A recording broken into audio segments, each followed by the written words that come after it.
নমস্কার বন্ধুরা, প্রতিমার লাইফস্টাইলের আরেকটি ব্লগে আপনাদেরকে স্বাগত। তো এই অ্যারেঞ্জমেন্ট দেখে বুঝতেই পারছেন যে আজকে আমার বাড়িতে বিরিয়ানি হবে। তার আসল কারণ হচ্ছে কদিন আগে যে 1 জানুয়ারিতে আমি এই জাফরানটা পেয়েছি গিফটে, সেই জাফরান দিয়ে আজকে আমি বিরিয়ানি বানাবো।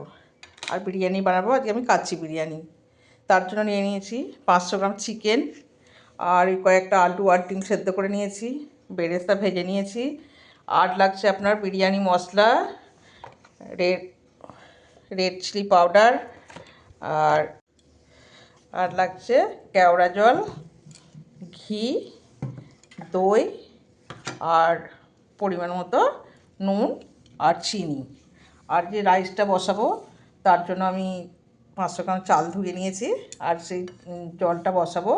তাতে এই এলাচ, লবঙ্গ, দারচিনি আর এই বড় এলাচ আর কিছুটা গোলমরিচ জলটার মধ্যে দেবো বলে নিয়ে। তো এখন আমি এই মাংসটাকে ম্যারিনেশন করব। তার জন্য একটু আদা রসুন পেস্ট করে নেব। তো এই আদা রসুন এখানে আছে আদা, রসুন, একটা পেঁয়াজ আর পরিমাণ মতো শুকনো লঙ্কা আমি মিক্স করে নিয়েছি। এবারে আদা, রসুন, পেঁয়াজ, কেওড়া জল সব কিছু আর কি একটু একটু দিয়ে আমি এই মাংসটাকে ম্যারিনেশন করব। তারপরে দেখাচ্ছি। এই যে মাংসটা আমি ম্যারিনেশন করে নিয়েছি। এবার আমি যে চালটা ধুয়ে রেখেছি সেটা রাইস করতে চাপাবো। তো এইভাবে আলু, ডিম, মাংস, একটু বেরেস্তা দিয়ে সাজিয়ে নিয়েছি। এর উপর আমি ভাতগুলোকে সব দিয়ে দেবো। ভাত আমার হয়ে এসেছে। যখন 1 ফুট চাল থাকবে পেটে তখন আমাকে ভাতটা তুলে নিতে হবে। দেখুন ভাতটা আমি এর উপর সেঁকে দিয়েছি।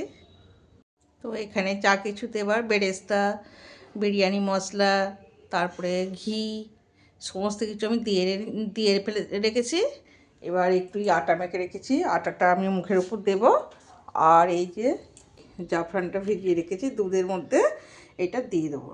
দিয়ে 10 মিনিট হাই ফ্লেমে আর ওই 8-10 মিনিট লো ফ্লেমে দিয়ে আমি বিরিয়ানিটাকে নামাবো। এই দেখো